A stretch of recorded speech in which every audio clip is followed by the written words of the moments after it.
ವಿಘ್ನ ವಿನಾಶಕನನ್ನ ವಂದಿಸ್ಕೊಳ್ತಾ ವೇದಿಕೆ ಮೇಲೆ ಹಿರಿಯರಿದ್ದಾರೆ. ಎಲ್ಲ ಹಿರಿಯರಿಗೂ ಕೂಡ ವಯಸ್ಸಿನಲ್ಲಿ, ಯೋಗ್ಯತೆಯಲ್ಲಿ, ಅರ್ಹತೆಯಲ್ಲಿ, ಜ್ಞಾನದಲ್ಲಿ ಕಿರಿಯಳಾಗಿರ್ತಕ್ಕಂಥ ನನ್ನ ಪ್ರಣಾಮಗಳನ್ನು ಸಲ್ಲಿಸ್ತೇನೆ. ಬಹುಶಃ ಸಾರ್ವಜನಿಕ ಗಣೇಶೋತ್ಸವ ಯಾಕೆ ಪ್ರಾರಂಭ ಆಯಿತು ಅಂತ ಕೇಳಿದ್ರೆ ಪುಟ್ಟ ಮಗುವು ಹೇಳುತ್ತೆ, ಬಾಲಗಂಗಾಧರ ತಿಲಕರು ತಾಯಿ ಭಾರತಿಯನ್ನ ದಾಸ್ಯದಿಂದ ವಿಮೋಚನೆ ಮಾಡೋ ಸಲುವಾಗಿ ಸಾರ್ವಜನಿಕ ಗಣೇಶೋತ್ಸವವನ್ನ ಪ್ರಾರಂಭ ಮಾಡಿದ್ರು ಅಂತ. ಆದ್ರೆ ದುರ್ದೈವ ಅಂದ್ರೆ ಇನ್ನೊಂದ್ಸಲ ತಾಯಿ ಭಾರತಿಯನ್ನ ದಾಸ್ಯದಿಂದ ವಿಮೋಚನೆ ಮಾಡಲೇಬೇಕಾಗಿರ್ತಕ್ಕಂಥ ಅನಿವಾರ್ಯದ ಕಾಲಘಟ್ಟದಲ್ಲಿ ನಾವಿವತ್ತು ನಿಂತಿದ್ದೇವೆ. ಹಾಗಾಗಿ ಬಹಳ ಮಂದಿ ಹೆಣ್ಮಕ್ಳು ಬಂದಿದ್ದೀರಿ, ಮತ್ತೆ ಒಂದಿಡೀ ಊರು ಒಂದುಗೂಡಿದೆ. ಒಂದು ಊರು ಒಂದುಗೂಡಿದೆ ಅಂತಂದ್ರೆ ಒಂದು ಹೊಸ ಸಂಗ್ರಾಮಕ್ಕೆ ನಾವು ಹೆಜ್ಜೆ ಇಡ್ತಾ ಇದ್ದೇವೆ ಅಂತಲೇ ಅರ್ಥ. ಹಾಗಾಗಿ ಎಲ್ಲರಲ್ಲಿಯೂ ಕೂಡ ಒಂದು ಪುಟ್ಟ ವಿನಂತಿ, ಗಣೇಶನಿಗೆ ನಾವು ಜೈಕಾರ ಹಾಕ್ತೇವೆ, ಗಣೇಶನಿಗೆ ಬೆಳಗ್ಗೆಯಿಂದ ಪೂಜೆ ಆಗಿದೆ, ಆದ್ರೆ ಅಲ್ಲೊಬ್ಳು ಕಾಯ್ತಾ ಇದ್ದಾಳೆ. ಗಣೇಶನ ಮುಖಾಂತರ ತಾಯಿ ಭಾರತಿಗೆ ನಾವು ಪೂಜೆಯನ್ನು ಸಲ್ಲಿಸಲೇಬೇಕಾಗಿದೆ, ಅವಳಿಗೆ ಆರತಿ ಮಾಡಬೇಕಾಗಿಲ್ಲ, ಅವಳಿಗೆ ಸ್ವರ ಆರತಿ ಮಾತ್ರ ಸಾಕಾಗುತ್ತೆ. ದಯಮಾಡಿ ಎಲ್ಲರೂ ಕೂಡ ತಮ್ಮ ಎರಡೂ ಕೈಗಳನ್ನು ಎತ್ತಿ ಘೋಷಣೆಯನ್ನು ಹೋಗ್ಬೇಕು. ನಿಮ್ಮ ಮೊಬೈಲ್ ಪರ್ಸ್ಗಳನ್ನ ಬದಿಗಿಟ್ಬೇಡಿ. बोल भारत माता की ಧನ್ಯವಾದಗಳು. ಜೈ ಶ್ರೀರಾಮ್ ಫ್ರೆಂಡ್ ಸರ್ಕಲ್ ಅಂತ ಹೆಸರು ಕೇಳಿದಾಗ ನನಗೆ ಖುಷಿ ಆಯ್ತು. ಯಾಕೆ ಅಂತ ಕೇಳಿದ್ರೆ ಆ ವರ್ಡೇ ಹಾಗೆ ಒಂಥರ ವಿಶೇಷವಾಗಿರ್ತಕ್ಕಂಥ ವರ್ಡ್. ಯಾಕೆ ಅಂತ ಕೇಳಿದ್ರೆ ಅದೊಂದು ರೀತಿಯಲ್ಲಿ ಹಿಂದೂ ಒಬ್ಬ ಮಲಗಿದ್ರೆ ಆ ಒಂದು ವರ್ಡ್ ಅವನನ್ನ ಬಡ್ದು ಎಪ್ಪಿಸುತ್ತೆ. ಇನ್ ಕೆಲವು ಹಿಂದೂ ವಿರೋಧಿಗಳೇನಾದ್ರೂ ನಮ್ಮನ್ನ ನಾಶ ಮಾಡಬೇಕು ಅಂತ ಏನಾದ್ರೂ ಎದ್ದು ಬಂದ್ರೆ ಅವ್ರ ಹೆಡೆಮುರಿ ಕಟ್ಟತಕ್ಕಂಥ ತಾಕತ್ತು ಕೂಡ ಜೈ ಶ್ರೀರಾಮ್ ಅನ್ನುವಂತ ಒಂದು ಪದಕ್ಕಿದೆ. ಅದಕ್ಕೋಸ್ಕರ ಈ ಸಂಘಟನೆ ಇಷ್ಟು 20 ವರ್ಷಗಳಿಂದ ಬಹಳ ಗಟ್ಟಿಯಾಗಿ ಯಾಕೆ ನಿಂತಿದೆ ಅಂತ ಕೇಳಿದ್ರೆ ಆ ಜೈ ಶ್ರೀರಾಮ್ ಅನ್ನುವ ಒಂದು ಘೋಷವಾಕ್ಯದ ಬಲದಿಂದ ಅಂತ. ಅಂದ್ರೆ ಗಣೇಶೋತ್ಸವದ ಸಂದರ್ಭಗಳಲ್ಲಿ ಬಹಳ ಸಲ ಒಂದಷ್ಟು ನಮ್ಮ ಹುಡುಗರು, ಅದರಲ್ಲೂ ವಿಶೇಷವಾಗಿ ಹಿಂದೂ ಸಂಘಟನೆಯ ಹುಡುಗರಿಗೆ ಗಣೇಶೋತ್ಸವದ ಮೆರವಣಿಗೆಯಲ್ಲಿ ರಾಮನ ಘೋಷದ ಜೊತೆಗೆ ಬನಾಯಂಗೆ ರಾಮ್ ಮಂದಿರ್ ಅನ್ನುವಂತ ಒಂದು ಹಾಡು ಬಹಳ ಫೇಮಸ್. ನಮ್ಮನೆಲ್ಲ ಸಂಘಟನೆಯ ಹುಡುಗರಿಗೆ ಒಂದು ರೀತಿಯ ಹುರುಪು ಕೊಡ್ತಕ್ಕಂತ ಹಾಡು ಯಾವುದು ಅಂತ ಕೇಳಿದ್ರೆ ಬನಾಯಂಗೆ ಮಂದಿರ್ ಅಂತ ಬಹಳ ಸ್ಪಷ್ಟವಾಗಿ ಹೇಳ್ತಾರೆ. ದುರ್ದೈವ ಅಂತಂದ್ರೆ ಕೆಲವೊಂದಷ್ಟು ಆಡಳಿತ ಮಂಡಳಿಗೆ ಒಂದಷ್ಟು ಏನು ವರ್ಗಕ್ಕೆ ಬನಾಯಂಗೆ ಮಂದಿರ್ ಹಾಡು ಕೇಳಿದ್ರೇನೆ ಮೈಯೆಲ್ಲ ಉರಿಯುತ್ತೆ. ನನ್ನ ಕಾರ್ಯಕ್ರಮದ ಇನ್ವಿಟೇಷನ್ ನೋಡ್ತಾ ಇದ್ದಾಗ ಹೇಳ್ತಾ ಇದ್ದೆ, ಬನಾಯಂಗೆ ಮಂದಿರ್ ಹಾಡು ಕೇಳಿದಾಗ್ಲೇ ಮೈಯೆಲ್ಲ ಉರಿಸ್ಕೊಳ್ಳುವವರು ಇನ್ ಗಲ್ಲಿ ಗಲ್ಲಿ ನಾವು ನಾಳೆ ರಾಮ ಮಂದಿರ ಕಟ್ತೇವೆ, ಗಲ್ಲಿ ಗಲ್ಲಿ ನಾಳೆ ಜೈ ಶ್ರೀರಾಮ್ನಂತಹ ಬಹಳಷ್ಟು ಸಂಘಟನೆಗಳು ಉಟ್ಕೊಂಡ್ ಬಿಡತ್ತೆ. ಆಗ ಇವ್ರು ಹೇಗಪ್ಪ ತಡ್ಕೊಂಡ್ ಬಿಡ್ತಾರೆ? ಬಹುಶಃ ಅಂತದೊಂದು ಚಾಲೆಂಜ್ ನಾವಿಂತಹ ವೇದಿಕೆಗಳಿಂದ ಕೊಡ್ಬೇಕಾಗಿದೆ. ಯಾಕೆ ಅಂತ ಕೇಳಿದ್ರೆ ಒಂದಷ್ಟು ಕೇಸರಿಯನ್ನು ಕಂಡ್ರು ಉರ್ಕೊಳ್ಳುವಂತವ್ರು, ಜೈ ಶ್ರೀರಾಮ್ ಘೋಷವಾಕ್ಯ ಕಂಡು ಉರ್ಕೊಳ್ಳುವಂತವ್ರ ಸಂಖ್ಯೆ ಇತ್ತೀಚೆಗೆ ಬಹಳ ಜಾಸ್ತಿ ಆಗ್ತಾ ಇದೆ. ಹಿಂದೆಲ್ಲ ಬ್ರಿಟಿಷರಿಗೆ ಹೇಗಿತ್ತು ಅಂತ ಕೇಳಿದ್ರೆ ಬ್ರಿಟಿಷರು ಒಂದೇ ಮಾತರಂ ಜೈ ಘೋಷ ಹಾಕಿದ್ರೆ ಉರ್ಕೊಂಡ್ ಬಿಡೋರಂತೆ. ಅವ್ರಿಗೆ ಒಂದೇ ಮಾತರಂ ಜೈ ಘೋಷ ಕೇಳೋದಕ್ಕೆ ಆಗ್ತಿರ್ಲಿಲ್ಲ. ಒಂದೇ ಮಾತರಂ ಅಂತಂದ್ರೆ ಅವ್ರನ್ನ ಕಡಿತೀವಿ ಅಂತ ಹೇಳಿದಾಗ ಅರ್ಥ ಆಗ್ತಿತ್ತು, ನಾವು ತಾಯಿಗೆ ಗೌರವಿಸ್ತೇವೆ ಅನ್ನುವಂತಹ ಅರ್ಥ ಅವ್ರಿಗೆ ಗೊತ್ತಿರ್ಲಿಲ್ಲ. ಒಂದೇ ಮಾತರಂ ಜೈ ಘೋಷ ಯಾರು ಹಾಕ್ತಾರೋ ಅವ್ರನ್ನೆಲ್ಲ ಬ್ರಿಟಿಷರು ಅರೆಸ್ಟ್ ಮಾಡ್ತಾ ಇದ್ರಂತೆ. ಆದ್ರೆ ಇತ್ತೀಚೆಗೆ ಹೊಸ ಟ್ರೆಂಡ್ ಶುರುವಾಗಿದೆ. ನಾವು ಸ್ವಾತಂತ್ರ್ಯ ಬಂದ ಭಾರತದಲ್ಲಿದ್ದೇವೆ. ಈಗ ಒಂದೇ ಮಾತರಂಗಿಂತ ಜೈ ಶ್ರೀರಾಮ್ ಅನ್ನೋ ಘೋಷಣೆ ಏನಾದ್ರೂ ಕೇಳ್ಬಿಟ್ರೆ ಒಂದಷ್ಟು ಮಂದಿಗೆ ಬಹಳಷ್ಟು ಉರಿದು ಹೋಗ್ಬಿಡತ್ತೆ. ಆ ರೀತಿಯ ಜೈಘೋಷ ಹಾಕಿದ ತಕ್ಷಣ ಅವ್ರನ್ನ ಬಂಧಿಸ್ತಕ್ಕಂತಹ ಪ್ರಯತ್ನಗಳು ಬಹಳ ದೊಡ್ಡ ಮಟ್ಟಿನಲ್ಲಿ ನಡೀತಾ ಇದೆ. ಹಾಗೆ ಖುಷಿ ಆಯ್ತು, ತಮ್ಮ ಸಂಘಟನೆಗೇನೆ 20 ವರ್ಷಗಳ ಹಿಂದೆ ಜೈ ಶ್ರೀರಾಮ್ ಅನ್ನುವಂತಹ ಹೆಸರನ್ನು ಇಟ್ಟಿದ್ದಾರೆ ಅಂತಂದ್ರೆ ಎಷ್ಟು ದೊಡ್ಡ ಸಂಘರ್ಷವನ್ನ ಈ ಸಂಘಟನೆ ಎದುರಿಸಿರ್ಬೋದು ಅನ್ನುವಂತಹದನ್ನ ನಾನು ಯೋಚನೆ ಮಾಡ್ತಾ ಇದ್ದೆ. ಯಾಕಂದ್ರೆ ಇವತ್ತು ಗಣೇಶೋತ್ಸವ ಆಚರಿಸೋದು ಅಷ್ಟು ಸುಲಭ ಆಗ್ಲಿಲ್ಲ. ಇತ್ತೀಚೆಗೆ ಒಂದಷ್ಟು ಸರ್ಕಾರಗಳು ಬಂದು ಗಣೇಶೋತ್ಸವಕ್ಕೆ 10 ಹಲವು ವಿಘ್ನಗಳನ್ನು ತಂದಿರ್ತಕ್ಕಂಥ ಪ್ರಯತ್ನವನ್ನ ಮಾಡ್ತಾ ಇದ್ದಾರೆ. ಗಣೇಶೋತ್ಸವಕ್ಕೆ ಮೈಕ್ ಸೌಂಡ್ ಸಿಸ್ಟಮ್ ಹಾಕುವ ಹಾಗಿಲ್ಲ, ಗಣೇಶೋತ್ಸವಕ್ಕೆ ಲೈಟಿಂಗ್ ಹಾಕುವ ಹಾಗಿಲ್ಲ, ಗಣೇಶೋತ್ಸವಕ್ಕೆ ಸೌಂಡ್ ನ ವಾಲ್ಯೂಮ್ ಇದಕ್ಕಿಂತ ಜಾಸ್ತಿ ಇರುವ ಹಾಗಿಲ್ಲ, ಗಣೇಶೋತ್ಸವದ ಮೆರವಣಿಗೆ ಎಂತೆಷ್ಟು ಯಾವ ಹಾಡು ಹಾಕಬೇಕು ಅಂತ ಅವರೇ ನಿರ್ಧಾರ ಮಾಡ್ತಾರೆ. ಗಣೇಶೋತ್ಸವದಲ್ಲಿ ಎಷ್ಟು ದೊಡ್ಡ ಗಣಪತಿ ಮೂರ್ತಿಯನ್ನು ನಾವು ಇಡಬೇಕು ಅಂತ ಕೂಡ ಒಂದಷ್ಟು ಆಡಳಿತ ವರ್ಗ ನಿರ್ಧಾರ ಮಾಡ್ತಕ್ಕಂತಹ ಪರಿಸ್ಥಿತಿ ಇವತ್ತು ನಮ್ಮ ಕರ್ನಾಟಕ ರಾಜ್ಯದಲ್ಲಿದೆ.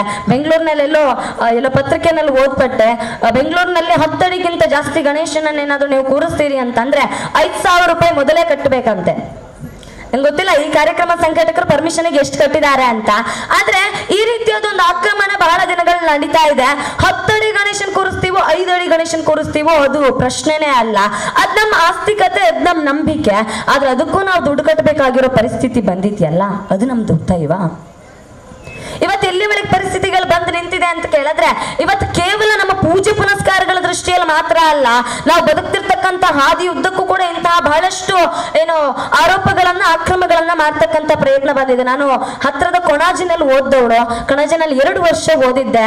ನಾವು ಸಂಘಟನೆಯಲ್ಲಿ ಇದ್ದಂತ ಸಂದರ್ಭದಲ್ಲಿ ನಮಗೆ ಸಂಘಟನೆ ಅವರ ಹಿರಿಯರು ಹೇಳೋರು, ಯಾಕೆ ಅಂತ ಕೇಳಿದ್ರೆ ಮಂಗಳೂರು ಒಂದು ಅರ್ಥದಲ್ಲಿ ಪ್ರಯೋಗಶಾಲೆ ಇದ್ದ ಹಾಗೆ ಈ ಧರ್ಮ ಮತ್ತು ಚಿಂತನೆಗಳ ದೃಷ್ಟಿಯಲ್ಲಿ ಒಂದು ದೊಡ್ಡ ಪ್ರಯೋಗಶಾಲೆ ಮಂಗಳೂರು ಅಂತ ಬಹಳ ಜನ ಕರೀತಾರೆ. ಆ ನಿಟ್ಟಿನಲ್ಲಿ ಕೊಣಾಜಿಯಿಂದ ಬಹುಶಃ ನಾವು ತೊಕ್ಕೊಟ್ಟು ತನಕ ಏನಾದ್ರೂ ಹೋಗ್ತೀವಿ ಅಂತ ಆದ್ರೆ ಆ ತೊಕ್ಕೊಟ್ಟುವಿನ ತನಕ ಹೋಗ್ತಕ್ಕಂತಹ ಪರಿಸರದಲ್ಲಿ ಒಂದು ರೀತಿಯ ಒಂದು ವಿಭಿನ್ನವಾಗಿರ್ತಕ್ಕಂಥ ಒಂದು ದೃಷ್ಟಿಕೋನ ಇದೆ. ಯಾವ ದೃಷ್ಟಿಕೋನ ಅಂತ ನೀವು ಕೇಳಬಹುದು. ಇಲ್ಲಿನ ಹಾದಿಯನ್ನು ನೀವು ನೋಡ್ತಾ ಹೋದ್ರೆ ಒಂದಷ್ಟು ವಿಶೇಷವಾಗಿರ್ತಕ್ಕಂತಹ ಶಕ್ತಿಗಳು ಈ ದಾರಿಯ ತುಂಬಾ ನಿಂತ್ಕೊಂಡಿರ್ತವೆ. ನಮ್ಗೆ ಅವುಗಳ ಪರಿಚಯ ಇಲ್ಲದೆ ಇರಬಹುದು. ಅದು ಒಂದು ರೀತಿಯ ಅಂತಾರಾಷ್ಟ್ರೀಯ ಷಡ್ಯಂತ್ರ ಅಂತ ಬಹಳ ಜನ ಮಾತನಾಡ್ಕೊಳ್ಳೋದಿದೆ. ಇಲ್ಲಿ ಅತ್ಯಂತ ಪ್ರತಿಷ್ಠಿತ ವಿದ್ಯಾಸಂಸ್ಥೆಗಳು ಈ ಏರಿಯಾದಲ್ಲಿದೆ. ಕೊಣಾಜಿಯಿಂದ ತೊಕ್ಕೊಟ್ಟುವಿನ ತನಕ ನಾವು ಹೋಗೋದಾದ್ರೆ ಅತ್ಯಂತ ಪ್ರತಿಷ್ಠಿತ ವಿದ್ಯಾಸಂಸ್ಥೆಗಳಿದೆ. ಈ ವಿದ್ಯಾಸಂಸ್ಥೆಗಳ ದುರ್ದೈವ ಏನು ಅಂತ ಕೇಳಿದ್ರೆ ಅತಿ ಹೆಚ್ಚು ಮತಾಂತರ ಆಗತಕ್ಕಂಥ ವಿದ್ಯಾಸಂಸ್ಥೆಗಳು ಕೊಣಾಜಿಯಿಂದ ತೊಕ್ಕೊಟ್ಟುವರೆಗಿನ ವ್ಯಾಪ್ತಿಯಲ್ಲೇ ಇದೆ. ನಮಗೆ ಗೊತ್ತೇ ಆಗೋದಿಲ್ಲ. ಸಂಜೆ 4 ಗಂಟೆ ಆದ ತಕ್ಷಣಕ್ಕೆ ಒಂದಷ್ಟು ಕಾರ್ಗಳು, ಬೈಕ್ಗಳು, ಟಿಪ್ ಟಾಪ್ ಆಗಿರೋ ಡ್ರೆಸ್ಗಳನ್ನು ಹಾಕೊಂಡು ಸೆಂಟ್ ಹಾಕೊಂಡು ಬಂದು ನಿಲ್ತಕ್ಕಂತಹ ಯುವಕರ ದಂಡು ರೋಡ್ ಸೈಡ್ ನಲ್ಲಿ ಬಂದು ನಿಂತಿರುತ್ತೆ. ನಾವೇನೋ ಸಾಮಾನ್ಯ, ಇದ್ರಲ್ಲೇನು ವಿಶೇಷ ಇದೆ ಅಂತ ಬಹಳ ಸಲ ಅಂದ್ಕೊಳ್ತೇವೆ. ಅದ್ರಲ್ಲೇನು ಅಂತ ವಿಶೇಷಗಳನ್ನು ಕೂಡ ನಾವು ಕಂಡುಕೊಳ್ಳೋದಿಲ್ಲ. ಆದ್ರೆ ಅದ್ರ ಹಿಂದೆ ದೊಡ್ಡ ಷಡ್ಯಂತ್ರ ಇದೆ ಅನ್ನೋದು ನಮಗೆ ಅರ್ಥವೇ ಆಗೋದಿಲ್ಲ. ನಾವು ಅದನ್ನ ಅರ್ಥ ಮಾಡ್ಕೊಳ್ಬೇಕಾಗಿದೆ. ಇವತ್ತು ಮತಾಂತರ ಅಂತಕ್ಕಂಥ ಒಂದು ವಿಷ ಬೀಜ ಹಿಂದೂ ಸಮಾಜವನ್ನ ಹೇಗೆ ಹೊಡಿತಾ ಇದೆ ಅಂತ ಕೇಳಿದ್ರೆ ನಮಗದು ಅರಿವೇ ಆಗುತ್ತಾ ಇಲ್ಲ. ಇದೊಂದು ಕಾಮನ್ ವಿಷಯ ಅನ್ನೋ ಹಾಗೆ ನಾವು ಅದನ್ನ ಎಕ್ಸೆಪ್ಟ್ ಮಾಡ್ಕೊಳ್ತಾ ಇದ್ದೇವೆ. ಎಷ್ಟು ಕಾಮನ್ ಆಗ್ಬಿಟ್ಟಿದೆ ಇದು ನಮ್ಗೆ ಅಂತ ಕೇಳಿದ್ರೆ ನಮ್ಮಲ್ಲಿ ಇದನ್ನ ಯಾವುದು ಕೂಡ ಸಮಸ್ಯೆ ಅಂತ ಪರಿಗಣಿಸೋದೇ ಇಲ್ಲ. ಅದರಲ್ಲೂ ವಿಶೇಷವಾಗಿ ಹೆಣ್ಮಕ್ಳು ಕಾಲೇಜುಗಳಿಗೆ ಹೋಗ್ತೇವೆ. ಹೇಗಿರುತ್ತೆ ಪರಿಸ್ಥಿತಿ ಅಂತ ಕೇಳಿದ್ರೆ ಒಂದಷ್ಟು ಸ್ನೇಹಿತ ವರ್ಗ ನಮ್ಮ ಸುತ್ತಿಕೊಂಡಿರ್ತಾರೆ. ಆ ಸ್ನೇಹಿತ ವರ್ಗ ನಮ್ಮ ಚಿಂತನೆಯನ್ನ ನಿಯಂತ್ರಣ ಮಾಡ್ತಾ ಇರ್ತಾರೆ. ಅಪ್ಪ ಅಮ್ಮನೂ ಯೋಚನೆ ಮಾಡ್ತಾರೆ, ಅರೆ ಪ್ರತಿಷ್ಠಿತ ಕಾಲೇಜಿಗೆ ನಾನು ನನ್ನ ಮಗಳನ್ನ ಸೇರಿಸಿದ್ದೇನೆ, ಆ ಕಾಲೇಜಿಗೆ ತಕ್ಕಾಗಿ ಹೈಫೈ ಆಗಿ ನನ್ನ ಮಗಳು ಬದುಕ್ತಾ ಇದ್ದಾಳೆ, ಏನ್ ತಪ್ಪು ಅಂತ ನಮಗೆ ಗೊತ್ತೇ ಆಗೋದಿಲ್ಲ. ದೊಡ್ಡ ಮಟ್ಟಿನಲ್ಲಿ ಕರಾವಳಿಯಲ್ಲಿ ಬಹುಶಃ ಇಡೀ ದೇಶದಲ್ಲಿ ನೀವು ಎಲ್ಲಿಗೆ ಹೋದ್ರೂ ಕೂಡ ಲವ್ ಜಿಹಾದ್ ಅಂತಕ್ಕಂಥ ಒಂದು ವಿಚಾರ ಏನಾದ್ರೂ ಹೆಸರು ಏನಾದ್ರೂ ಕೇಳ್ಪಡ್ತು ಅಂತಂದ್ರೆ ಅದರಲ್ಲಿ ಮೊದಲ ಹೆಸರು ಬರುವಂತಹದ್ದು ಮಂಗಳೂರಿನದ್ದು. ಅತಿ ಹೆಚ್ಚು ಲವ್ ಜಿಹಾದ್ ಆಗ್ತಿರ್ತಕ್ಕಂತಹ ಊರು ಯಾವುದು ಅಂತ ಕೇಳಿದ್ರೆ ಮಂಗಳೂರು. ನಾವೆಷ್ಟು ಫೈಟ್ ಕೊಟ್ರು ಕೂಡ ಅದಕ್ಕೆ ಜಾಸ್ತಿ ಆಗುತ್ತೆ. ಹಿಂದೂಗಳಲ್ಲಿ ಮಾತಿದೆ, ನಮ್ಮ ಮನೆಗೆ ಬೆಂಕಿ ಬಿದ್ದಾಗ ನಾವು ಬಾವಿ ತೋಡ್ತೇವಂತೆ. ನಮ್ಮನೇಲಿ ಈಗ ಸಮಸ್ಯೆ ಬಂದಿದೆ. ತುಂಬಾ ಜನ ಹೊರಗಿನ ಕರ್ನಾಟಕದಿಂದ ಹೊರಗಡೆ ಇರ್ತಕ್ಕಂಥ ಬೇರೆ ಜಿಲ್ಲೆಯವ್ರು ನಾನು ಪ್ರಶ್ನೆ ಮಾಡೋದಿದೆ, ಅರೆ ನೀವ್ಯಾಕೆ ಮಂಗಳೂರಿನವ್ರು ಇಷ್ಟೊಂದು ಕೋಮುವಾದಿಗಳ ತರ ಆಡ್ತೀರಿ, ಇಷ್ಟೊಂದು ರಿಜಿಡಿಟಿ ಬೆಳೆಸ್ಕೊಂಡ್ ಬಿಟ್ಟಿದ್ದೀರಿ, ಯಾಕೆ ನೀವು ಇಷ್ಟೊಂದು ವಿರೋಧಗಳನ್ನ ಮಾಡ್ತಾ ಇರ್ತೀರಿ ಧರ್ಮದ ವಿಚಾರ ಬಂದಾಗ ಅಂತ ನಾನು ಅವ್ರಿಗೆ ಹೇಳೋದಿದೆ. ಇದು ಬರೀ ವಿರೋಧ ಅಲ್ಲ, ಇದು ನಮ್ಮ ಅಳಿವು ಉಳಿವಿನ ಪ್ರಶ್ನೆ. ಇದು ನಮ್ಮ ಅಳಿವು ಉಳಿವಿನ ಪ್ರಶ್ನೆ ಆಗಿದೆ. ನಾವು ಅವ್ರಿಗೆ ಹೇಳಬೇಕಾಗಿದೆ, ಈ ಬಾರಿ ನಾವು ಹೋರಾಟ ಮಾಡದೆ ಹೋದ್ರೆ ಇನ್ಯಾವತ್ತೂ ನಮಗೆ ಉಳಿಯುವಂತ ಪರಿಸ್ಥಿತಿ ಬರೋದೇ ಇಲ್ಲ. ಅಷ್ಟರ ಮಟ್ಟಿಗೆ ಒಂದು ಅರ್ಥದಲ್ಲಿ ದುಷ್ಟಶಕ್ತಿಗಳು ಈ ಸಮಾಜದ ಮೇಲೆ ಹಿಡಿತವನ್ನು ಸಾಧಿಸ್ತಕ್ಕಂಥ ಪ್ರಯತ್ನವನ್ನ ಮಾಡ್ತಾ ಇದೆ ಅಂತ. ಹೇಗೆ ಅಂತ ಕೇಳಿದ್ರೆ ಗೋವನಿತಾಶ್ರಯದ ವಿಚಾರ ಬಹಳ ಚೆನ್ನಾಗಿ ಹೇಳಿದ್ರು. ನನ್ನ ಖುಷಿ ಆಯ್ತು. ಯಾಕೆ ಅಂತ ಕೇಳಿದ್ರೆ ಎಲ್ಲಿ ಅತಿ ಹೆಚ್ಚು ಪಾಪಿಗಳು ಹುಟ್ಟುಕೊಳ್ತಾರೋ ಅಲ್ಲೆಲ್ಲ ಒಂದು ಕಡೆ ಧರ್ಮ ಸಂಸ್ಥಾಪನೆ ಮಾಡೋದಕ್ಕೆ ಭಗವಂತ ಹುಟ್ಟಿಕೊಳ್ತಾರಂತೆ. ಇವತ್ತು ಭಗವಂತ ಅವತಾರ ಪುರುಷನಾಗಿ ಹುಟ್ಕೊಳ್ಳೋದಿಲ್ಲ, ಅದರ ಬದಲಿಗೆ ಗೋಸೇವಕರ ರೂಪದಲ್ಲಿ ಭಗವಂತ ಅವನ ಒಂದಷ್ಟು ಪ್ರತಿನಿಧಿಗಳನ್ನು ಕಳಿಸ್ತಾ ಇದ್ದಾನೆ. ಇವತ್ತು ಅತಿ ಹೆಚ್ಚು ಗೋ ಕಳ್ಳ ಸಾಗಾಣಿಕೆ ಆಗ್ತಾ ಇರುವಂತಹ ಜಿಲ್ಲೆಗಳಲ್ಲಿ ಮಂಗಳೂರು ಕೂಡ ಒಂದು. ನಮಗ್ ಗೊತ್ತೇ ಆಗೋದಿಲ್ಲ, ಬಹಳ ಸುಲಭವಾಗಿ ಹೇಳ್ಬಿಡ್ತಾರೆ, ಅರೆ ಗೋವು ಗೊಡ್ಡುದನ ಅದು, ಅದರಿಂದ ಏನ್ ಪ್ರಯೋಜನ ಇದೆ, ಹಾಲು ಕೊಡೋದಿಲ್ವಲ್ಲ, ಅದಕ್ಕೆ ನಾವು ಕಡ್ದು ತಿಂತೇವೆ ಅಥವಾ ಕಡ್ದು ತಿನ್ನುವವರಿಗೆ ಕೊಡ್ತೇವೆ ಅಂತ. ಆದ್ರೆ ನಾವು ಅದರ ಅರ್ಥವನ್ನ ನಿಜವಾಗ್ಲೂ ಅರ್ಥ ಮಾಡ್ಕೊಂಡಿಲ್ಲ. ಇವತ್ತಿನ ಗೋವಿನ ಕೇಸ್ಗೆ ಸಂಬಂಧಪಟ್ಟ ಹಾಗೆ ಒಂದ್ಸಲ ಪೊಲೀಸ್ ಸ್ಟೇಷನ್ ನ ಡೀಟೇಲ್ಸ್ ಗಳನ್ನ ನೀವು ತೆಗೆದು ನೋಡಿದ್ರೆ ಅದ್ರಲ್ಲಿ ಬಹಳ ಸ್ಪಷ್ಟವಾಗಿ ಉಲ್ಲೇಖ ಆಗಿರುತ್ತೆ. ಸರ್ಕಾರ ಹೇಳಿರ್ತಕ್ಕಂಥ ಗೋವಿನಿಂದ ನಾನು ಯಾವುದೇ ರೀತಿಯ ಗೋವುಗಳನ್ನ ಕಡಿತಕ್ಕಂತಹ ವಿಚಾರದಲ್ಲಿ ವಿರೋಧವನ್ನು ಮಾಡ್ತೇನೆ, ಆದ್ರೆ ಅತಿ ಹೆಚ್ಚು ಅಕ್ರಮ ಗೋವುಗಳನ್ನ ಕಡಿತಕ್ಕಂತ ಪ್ರಯತ್ನವನ್ನ ಮಾಡ್ತಾ ಇರುವಂತಹ ಊರುಗಳು ಹೇಗೆ ಅಂತ ಕೇಳಿದ್ರೆ ಪಕ್ಕದ ಕೇರಳದ ಪರಿಸ್ಥಿತಿ ನಾವು ಇತ್ತೀಚೆಗಷ್ಟೇ ನೋಡಿದ್ದೇವೆ. ಮನುಷ್ಯನ ಪಾಪದ ಕೂಡ ತುಂಬಿದ್ರೆ ಮತ್ತೆ ಪ್ರಕೃತಿಯನ್ನು ಕೂಡ ಹಿಡಿತಲ್ಲಿಟ್ಕೊಳ್ಳೋದಕ್ಕೆ ಸಾಧ್ಯವೇ ಆಗೋದಿಲ್ಲ ಅಂತೆ. ಗೋವಿನ ರಕ್ತ ಹರಿದಂತಹ ನಾಡಿನಲ್ಲಿ ಇವತ್ತು ಪ್ರವಾಹದಿಂದ ಮನುಷ್ಯ ಕೊಚ್ಚಿಕೊಂಡು ಹೋಗ್ತಾ ಇದ್ದಾನೆ. ಮುಂದೊಂದು ದಿನ ಮಂಗಳೂರಿಗೆ ಅಂತಹ ಪರಿಸ್ಥಿತಿ ಬರಬಾರದು ಅಂತ ಆದ್ರೆ ಇವತ್ತು ನಾವು ಗೋ ರಕ್ಷಣೆಗೆ ನಿಲ್ಲಬೇಕಾಗಿದೆ. ನಮಗ್ ಬಹಳ ಧೈರ್ಯ, ನಮ್ಮದು ಪರಶುರಾಮ ಸೃಷ್ಟಿ ನಾಡು, ನಮಗೆ ಯಾವುದೇ ರೀತಿಯ ನೈಸರ್ಗಿಕ ವಿಕೋಪಗಳು ಬರೋದಿಲ್ಲ, ನಮ್ಮದು ಪುಣ್ಯ ಭೂಮಿ ಅಂತ ನಾವು ನಂಬ್ತೇವೆ. ಅದು ದೇವರ ಸಹನೆಗೂ ಒಂದು ಮಿತಿ ಅಂತಿದೆ. ಪುಣ್ಯ ಭೂಮಿ ಅನ್ನುವ ಕಾರಣಕ್ಕೆ ನಾವಿಲ್ಲಿ ಪಾಪ ಕಾರ್ಯಗಳನ್ನು ಜಾಸ್ತಿ ಆಗಿ ಮಾಡ್ತಾ ಹೋಗ್ಬಿಟ್ರೆ ಕೇರಳದ ದೇವರ ನಾಡಿನ ಪರಿಸ್ಥಿತಿ ನಾಳೆ ನಮಗೂ ಬಂದು ಬಿಡಬಹುದು. ತುಂಬಾ ಜನ ಲಾಜಿಕಲ್ ಯೋಚನೆ ಮಾಡಿದ್ರೆ ಇವ್ರೇನ್ ಮಾತಾಡ್ತಿದಾರಪ್ಪ, ಇದ್ರಲ್ಲಿ ಲಾಜಿಕ್ಕೇ ಇಲ್ವಲ್ಲ ಅಂತ ಅಂದುಕೊಳ್ಳಬಹುದು. ಆದ್ರೆ ನಾವಿವಾಗ ದೇವರನ್ನು ನಂಬುತ್ತೇವೆ ಅಂತ ಆದ್ರೆ ದೇವರ ಜೊತೆಗೆ ಬರ್ತಕ್ಕಂಥ ಅಷ್ಟೂ ವಿಚಾರಗಳನ್ನ ನಾವು ನಂಬಲೇಬೇಕಾಗತ್ತೆ. ಆ ನಿಟ್ಟಿನಲ್ಲಿ ನಾವು ಮಾತನಾಡ್ಬೇಕಾಗತ್ತೆ. ನಾವು ಆ ಮಕ್ಕಳೇನಾದ್ರೂ ಪಾಪ ಮಾಡಿದ್ರೆ ಅದನ್ನ ಪಾರಾದ್ವಿ ಅಂತಂದ್ರೆ ಅಪ್ಪ ಅಮ್ಮ ಮಾಡಿಟ್ಟು ಪುಣ್ಯದ ಫಲದ ಗಂಟಿತ್ತು ನಾವು ಪಾರಾದ್ವಿ ಅಂತ ಹೇಳ್ತೇವೆ. ಅದೇ ರೀತಿಯಲ್ಲಿ ಸಮಾಜ ಮಾಡ್ತಕ್ಕಂಥ ಪಾಲಿನಲ್ಲಿ ನಾವು ಕೂಡ ಪಾಲ್ದಾರರು. ಸಮಾಜ ಮಾಡುವಂತ ಅಷ್ಟು ವಿರೋಧಗಳು, ಅಷ್ಟು ದುಷ್ಟತೆಗಳು, ಅಷ್ಟು ಪಾಪಕರ್ಮಗಳಿಗೆ ನಾವು ಕೂಡ ಪಾಲ್ದಾರರಾಗ್ತೇವೆ. ಎಲ್ಲಿಯವರೆಗೆ ನಾವು ಅದನ್ನ ಪಾಲ್ದಾರರಾಗಿರ್ತೇವೋ ಅಲ್ಲಿಯವರೆಗೆ ಅದೆಲ್ಲದರ ಪಾಪವನ್ನ ಅನುಭವಿಸೋದಕ್ಕೆ ನಾವು ತಯಾರಾಗಬೇಕಾಗತ್ತೆ. ಇತ್ತೀಚೆಗೆ ಮಂಗಳೂರಿನ ಒಂದಷ್ಟು ಕ್ರೈಮ್ ರೆಕಾರ್ಡ್ಗಳನ್ನ ಏನಾದ್ರು ತೆಗೆದು ನೋಡಿದ್ರೆ ಅದರಲ್ಲಿ ಅತಿ ಹೆಚ್ಚು ಕ್ರೈಮ್ಗಳು ನಡೆಯುವಂತಹದ್ದು ಗಾಂಜಾ ಮತ್ತು ಡ್ರಗ್ಸ್ ಸೇವನೆಗಳ ಮುಖಾಂತರ ಅಂತ ಹೇಳಲಾಗ್ತಿದೆ. ಇದು ಪೊಲೀಸ್ ರೆಕಾರ್ಡ್ ಹೇಳ್ತಿರುವಂತಹದ್ದು. 10 ಕೇಸುಗಳಲ್ಲಿ ಕನಿಷ್ಠ 6 ಕೇಸು ಗಾಂಜಾ ಡ್ರಗ್ಸ್ ಸೇವನೆಗೆ ಸಂಬಂಧಪಟ್ಟಿರುವಂತದ್ದು ಆಗ್ತಾ ಇದೆ. ಯಾಕೀಗ ಆಗ್ತಾ ಇದೆ ಅಂತ ಕೇಳಿದ್ರೆ ಯಾರೋ ಒಬ್ಬ ಡ್ರಗ್ಸ್ ಮಾರುವವನದ್ದು ತಪ್ಪು ಅಥವಾ ಯಾರೋ ಒಬ್ಬ ಡ್ರಗ್ಸ್ ಸೇವಿಸುವವನದ್ದು ವಿಚಾರ ಮಾತ್ರ ಅದಾಗಿರೋದಿಲ್ಲ. ಇದೊಂದು ಅಂತಾರಾಷ್ಟ್ರೀಯ ಷಡ್ಯಂತ್ರ ಅನ್ನೋದು ನಮಗೆ ಗೊತ್ತೇ ಆಗ್ತಾ ಇಲ್ಲ. ಈ ಹಿಂದೆಲ್ಲ ಚಾಣಕ್ಯನ ಕಥೆಗಳನ್ನು ಓದ್ದವ್ರು ಗೊತ್ತಾಗಿರ್ಬೋದೇನೋ. ಹಿಂದೆಲ್ಲ ಶತ್ರು ರಾಜ್ಯಗಳಿಂದ ಶತ್ರುವಿನ ರಾಜ್ಯಕ್ಕೆ ಬೇರೆ ರಾಜ್ಯಗಳ ಪ್ರವೇಶ ಮಾಡಬೇಕು ಅಂತಂದ್ರೆ ಅವನನ್ನ ಅಲ್ಲಿರ್ತಕ್ಕಂತ ಶಕ್ತಿಯನ್ನು ಅಥವಾ ಸೈನಿಕರ ಶಕ್ತಿಯನ್ನು ಕುಗ್ಗಿಸುವ ಪ್ರಯತ್ನವನ್ನ ಮಾಡ್ತಾ ಇದ್ರಂತೆ. ಆ ನಿಟ್ಟಿನಲ್ಲಿ ಪ್ರಯತ್ನಗಳು ಕೂಡ ನಡೀತಾ ಇತ್ತಂತೆ. ಇವತ್ತು ಪಾಕಿಸ್ತಾನ, ಚೀನಾದಂತ ರಾಷ್ಟ್ರಗಳು ಕೂಡ ನಮ್ಮ ದೇಶದ ಮೇಲೆ ಬಿಡ್ತಿರ್ತಕ್ಕಂತಹ ಆಂತರಿಕ ಯುದ್ಧಕ್ಕೆ ಹೆಸರು ಡ್ರಗ್ಸ್ ಮಾಫಿಯಾ, ಗಾಂಜಾ ಮಾಫಿಯಾ. ನಮಗ್ ಗೊತ್ತಿಲ್ಲ, ಒಂದ್ಸಲ ಸೇದಿದ್ರೆ ಕಿಕ್ ಇರುತ್ತೆ, ಅದ್ರಲ್ಲೇನ್ ತಪ್ಪು ಅಂತ ಕೆಲವು ಯುವಕರು ಮಾತನಾಡೋದಿದೆ. ಕಿಕ್ಗೋಸ್ಕರ, ಕ್ರೇಜ್ಗೋಸ್ಕರ ನಾವ್ ಇದನ್ನ ಸೇವನೆ ಮಾಡ್ತೇವೆ ಅಂತ ಬಹಳ ಜನ ಯುವಕರು ಹೇಳ್ತಾರೆ. ಆದ್ರೆ ನಿಮ್ಮ ಕಿಕ್ಕು, ನಿಮ್ಮ ಕ್ರೇಜು ಇಡೀ ದೇಶವನ್ನು ಬಲಿ ತೆಗೆದುಕೊಳ್ಳುತ್ತೆ ಅನ್ನುವ ಚಿಕ್ಕ ಕಲ್ಪನೆ ಕೂಡ ಇಲ್ಲದೆ ಹೋದ್ರೆ ನಾವು ಬದುಕಿದ್ದೇನು ಪ್ರಯೋಜನ? ತಂದೆ ತಾಯಿಗಳು ಕಣ್ತಪ್ಪಿಸಿ ಗಾಂಜಾ ಸೇವನೆ ಮಾಡ್ತಕ್ಕಂಥ ಸಂಖ್ಯೆ ಬಹಳ ಇದೆ. ಯಾರು ಕೂಡ ತಂದೆ ತಾಯಿ ಗೊತ್ತಿದ್ದು ಮಾಡೋದಿಲ್ಲ. ಆದ್ರೆ ನಾವು ಅದರ ಅಪಾಯವನ್ನು ಎಲ್ಲಿಯವರೆಗೆ ಅರ್ಥೈಸೋದಿಲ್ವೋ ಅಲ್ಲಿಯವರೆಗೂ ಕೂಡ ನಮ್ಗೆ ಈ ಸಮಸ್ಯೆಗೆ ನಾವೇ ಹೊಣೆಗಾರರಾಗಿರ್ತೇವೆ. ನಮ್ಮಲ್ಲಿ ದೊಡ್ಡ ಸಮಸ್ಯೆ ಯಾವುದು ಅಂತ ಕೇಳಿದ್ರೆ ಒಂದು ಹೆಣ್ಮಕ್ಳನ್ನ ಕಾಯುವಂತದ್ದು, ಮತ್ತೊಂದು ಗಂಡು ಮಕ್ಕಳನ್ನ ದುಶ್ಚಟದಿಂದ ದೂರ ಮಾಡುವಂತಹದ್ದು ಅಂತೆ. ಯಾಕಂದ್ರೆ ಒಂದು ಹೆಣ್ಮಕ್ಳು ಹಾಳಾಗ್ಬೇಕು ಅಂತಿದ್ರೆ ಹರಿಯಲ್ಲಿ ಮುಚ್ಚಿಟ್ಟು ಹಾಳಾಗ್ತಾರೆ ಅಂತ ದೊಡ್ಡವರು ಹೇಳ್ತಾರೆ. ಆದ್ರೆ ಸಂಸ್ಕೃತಿಯ ಪರಿಧಿಯನ್ನು ನಾವು ಹೇಳಿಕೊಡದೆ ಏಕಾಏಕಿಯಾಗಿ ಅವರನ್ನ ಹೊಸ ಪ್ರಪಂಚಕ್ಕೆ ಪರಿಚಯಿಸುವಂತ ಅಥವಾ ನೂಕುವಂತ ಪ್ರಯತ್ನವನ್ನೇನಾದ್ರೂ ಮಾಡಿಬಿಟ್ರೆ ಅವತ್ತು ನಮ್ಮ ಹೆಣ್ಣು ಮಕ್ಕಳು ಕೈ ತಪ್ಪಿ ಹೋಗ್ತಾರೆ. ಲವ್ ಜಿಹಾದ್ನ ವಿಚಾರದಲ್ಲೂ ಅದೇ ಆಗ್ತಾ ಇರುವಂತದ್ದು. ಬಹಳ ದೊಡ್ಡ ಮಟ್ಟಿನಲ್ಲಿ ಇದಕ್ಕೆ ರೋಮಿಯೋ ಜಿಹಾದ್, ಲವ್ ಜಿಹಾದ್ ಅಂತ ಕರೀಲಾಗುತ್ತೆ.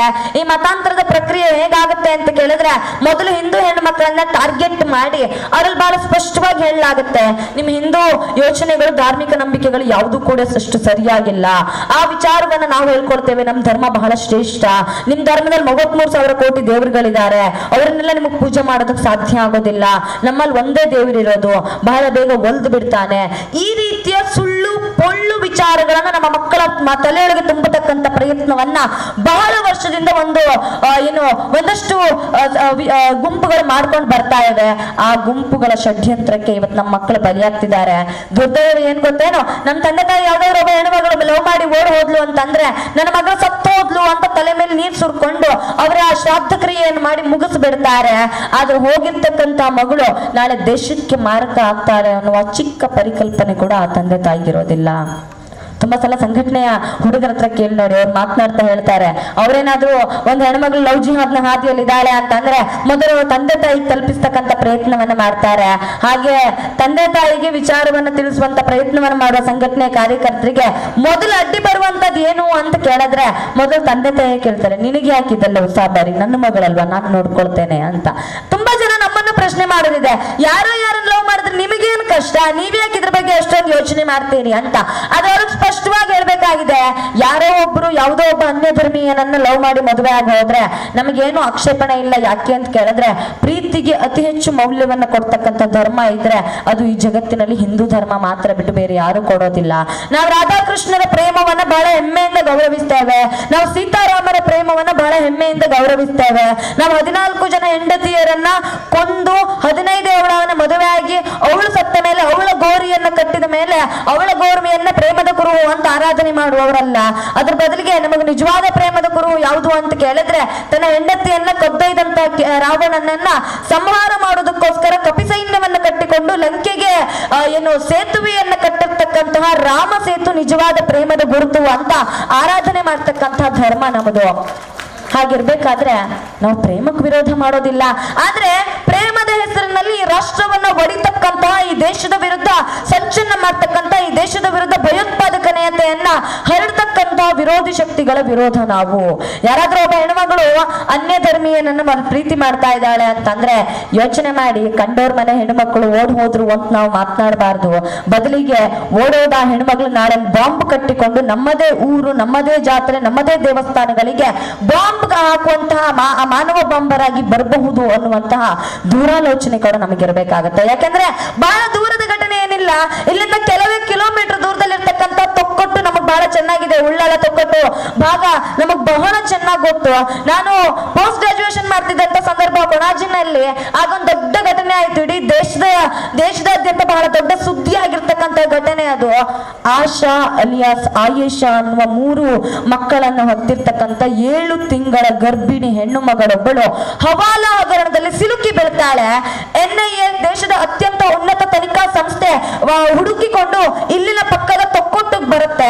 ತೊಕ್ಕೊಟ್ಟಿನಲ್ಲಿ ಬಂದು ಆಯೇಷಳನ್ನ ಅರೆಸ್ಟ್ ಮಾಡುತ್ತೆ. ಆಯೇಷಾ 7 ತಿಂಗಳ ಗರ್ಭಿಣಿ ಆಗಿರ್ತಾಳೆ. ಅವಳ ಗಂಡ ತಲೆ ತಪ್ಪಿಸ್ಕೊಂಡು ಹೋಗ್ತಾನೆ. ಅವಳ ಗಂಡನಿಗೋಸ್ಕರ ಪೊಲೀಸರು ಬಲೆ ಬೀಸ್ತಾರೆ.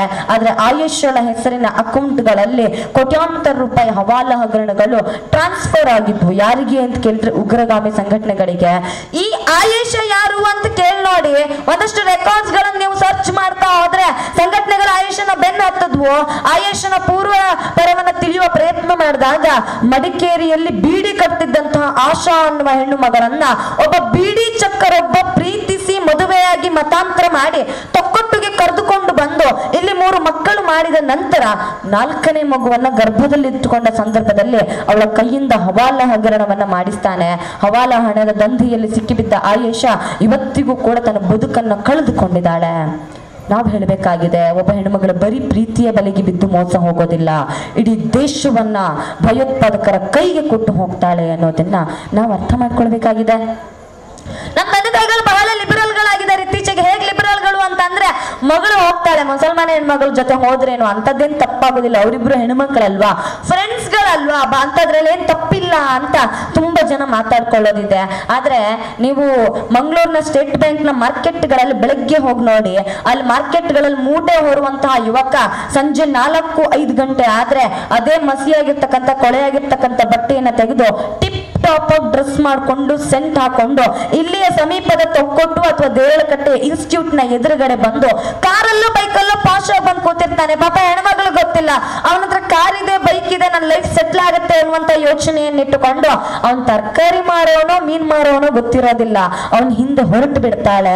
20-25 ವರ್ಷ ಸಾಕಿದ ತಂದೆ ತಾಯಿಯನ್ನ ಬಿಟ್ಟು ಯಾರೋ ಒಬ್ಬ ಹಿಂದೆ ಮುಂದೆ ಗೊತ್ತಿಲ್ಲದಂತಹ ಒಬ್ಬ ಅಬ್ಬೆಪಾರಿಯ ಜೊತೆ ಹೊರಟು ಹೋಗ್ತಾಳಲ್ಲ. ನಮಗೆ ಹೊರಟು ಹೋಗೋದ್ರಲ್ಲಿ ಏನು ಆಕ್ಷೇಪಣೆ ಇಲ್ಲ. ಆದ್ರೆ ನಾವಂತ ಹೆಣ್ಮಕ್ಳಲ್ಲಿ ಕೇಳುವಂತಹದ್ದು, ನೀವು ಹೊರಟು ಹೋಗ್ತೀರಿ, ನಿಮ್ಮ ಬದುಕು ಕಳೆದು ಹೋಗುತ್ತೆ ನಿಜ, ಆದ್ರೆ ಅದ್ರ ಜೊತೆಗೆ ನಮ್ಮ ಇಡೀ ದೇಶದ ರಕ್ಷಣೆಯನ್ನ ಭಯೋತ್ಪಾದಕರ ಕೈಗಿಡ್ತೀರಲ್ಲ, ಅದೆಷ್ಟು ಸರಿ?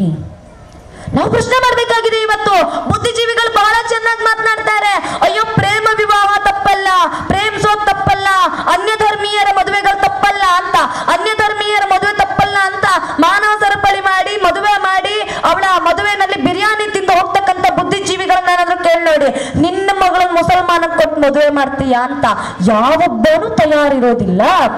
ಯಾಕಂದ್ರೆ ಕಂಡವ್ರ ಮನೆ ಹೆಣ್ಮಕ್ಳು ಹೋದ್ರೆ ಹೋಗ್ಲಿ ಅನ್ನುವಂತ ಯೋಚನೆ, ತನ್ನ ಬೇಳೆ ಬೇಯುತ್ತೆ ಅಂತ. ಇತ್ತೀಚೆಗೆ ಒಬ್ಬ ಹೆಣ್ಮಗಳು ಸತ್ತು ಹೋದ್ಲು. ಆಕೆ ಜೀವನ ಪರ್ಯಂತ ಏನ್ ಮಾಡಿದ್ಲು ಕೇಳಿದ್ರೆ ಡ್ರಗ್ಸ್ ಗಾಂಜಾ ಸೇವನೆ ಮಾಡ್ಕೊಂಡಿದ್ಲು. ಒಂದಷ್ಟು ಏನು ಬುದ್ಧಿ ಬಲಿಯದ ಮಕ್ಕಳ ಕೈಗೆ ಬಂದೂಕನ್ನ ಕೊಟ್ಟು ನಕ್ಸಲರನ್ನಾಗಿ ಕಾಡಿಗೆ ತಳ್ಳುತ್ತಾಳೆ. ಅದಾದ ಒಂದು 10-20 ವರ್ಷ ಮಕ್ಕಳು ಕಾಡಲ್ಲಿದ್ದು ಒಂದಷ್ಟು ಜನರ ಜೀವನ ತಿಂದ ಮೇಲೆ ಸರ್ಕಾರದ ಜೊತೆ ಒಪ್ಪಂದ ಮಾಡಿಕೊಂಡು ನಕ್ಸಲ್ ಪ್ಯಾಕೇಜ್ ಅಂತ ತೆಗೆದುಕೊಂಡು ಬಂದು ಆ ಕಾಡಿನಲ್ಲಿರ್ತಕ್ಕಂಥ ನಕ್ಸಲರನ್ನು ಮತ್ತೆ ಮುಖ್ಯವಾಹಿನಿಗೆ ತರ್ತೇನೆ, ಶಸ್ತ್ರವನ್ನ ಕೆಳಗಿಳಿಸ್ತೇನೆ ಅನ್ನುವಂತಹ ನಾಟಕಗಳನ್ನ ಮಾಡಿಕೊಂಡು ತನ್ನ ಬೇಳೆಯನ್ನ ಬೇಯಿಸ್ಕೊಡ್ತಾಳೆ. ದುರದೃಷ್ಟವಶಾತ್ ಬಹುಶಃ 2 ವರ್ಷಗಳ ಹಿಂದೆ ಅನ್ಸುತ್ತಾ, ಇತ್ತೀಚೆಗಷ್ಟೇ ತೀರ್ಕೊಂಡ್ಲು, 1 ವರ್ಷದ ಹಿಂದೆ ಹೆಣ್ಮಗಳು ತೀರ್ಕೊಂಡ್ಲು. 2 ವರ್ಷದ ಹಿಂದೆ ಗೌರಿ ಗಣೇಶಕ್ಕೆ ಅವಳ ಮನೆಯ ಎದುರುಗಡೆ ಚಂದ ಎತ್ತೋದಕ್ಕೆ ಅಂತ ಮಕ್ಕಳು ಹೋದಾಗ ಗಣಪತಿ ಹೇಗ್ ಹುಟ್ಟದ ಅಂತ ಪ್ರಶ್ನೆ ಕೇಳಿದ್ದ ಮಕ್ಕಳಿಗೆ. ಗಣಪತಿ ಹೇಗ್ ಹುಟ್ಟದ? ಪಾರ್ವತಿ ಬೆವರಿನಿಂದ ಹುಟ್ಟದ ಅಂತ ನಮ್ಮ ಮಕ್ಕಳು ಉತ್ತರ ಕೊಟ್ಟಿದ್ದಾರೆ. ಹಾಗಾದ್ರೆ ಪಾರ್ವತಿ ಅಷ್ಟೊಂದು ಗಲೀಜಾಗಿದ್ಲ ಅಂತ ಪ್ರಶ್ನೆಯನ್ನ ಕೇಳಿರ್ತಕ್ಕಂತಹ ಸಾಕ್ಷಾತ್ ಗೌರಿಯ ಹೆಸರನ್ನು ಇಟ್ಕೊಂಡಂತ ಹೆಣ್ಮಗಳು ಅವಳು.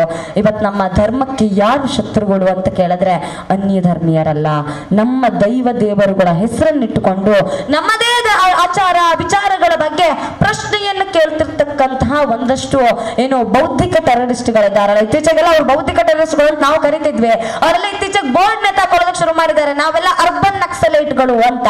ಅಂತಹ ಸಮಾಜ ವಿರೋಧಿಗಳಿಂದ ಮಾತ್ರ ಇವತ್ತು ನಮ್ಮ ಸಂಸ್ಕೃತಿ ನಾಶವಾಗೋದಕ್ಕೆ ಹೊರಟಿದೆ. ತುಂಬಾ ಜನ ಕೇಳ್ತಾರೆ ನಿಮ್ಮ ಸಂಸ್ಕೃತಿ ಅಷ್ಟೊಂದು ವೀಕ್ ಅಂತ.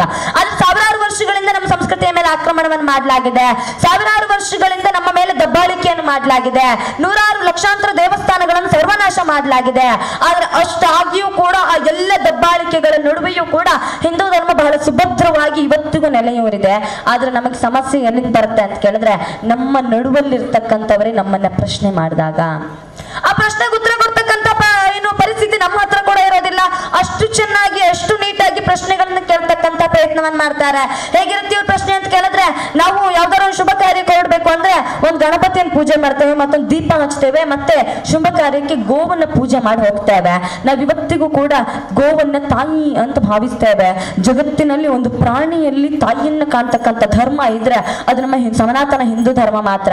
ಯಾಕೆ ನಾವು ಗೋವಲ್ಲಿ ತಾಯಿಯನ್ನು ಕಾಣ್ತೇವೆ ಅಂತ ಕೇಳಿದ್ರೆ, ಹೆತ್ತ ತಾಯಿ ಬರೀ 3 ವರ್ಷ ಮಾತ್ರ ತನ್ನ ಎದೆ ಹಾಲನ್ನು ಉಣಿಸಿ ಒಂದು ಮಗುವನ್ನು ಕಾಪಾಡ್ತಾಳೆ, ಒಂದು ಮಗುವನ್ನು ಸಾಕ್ತಾಳೆ.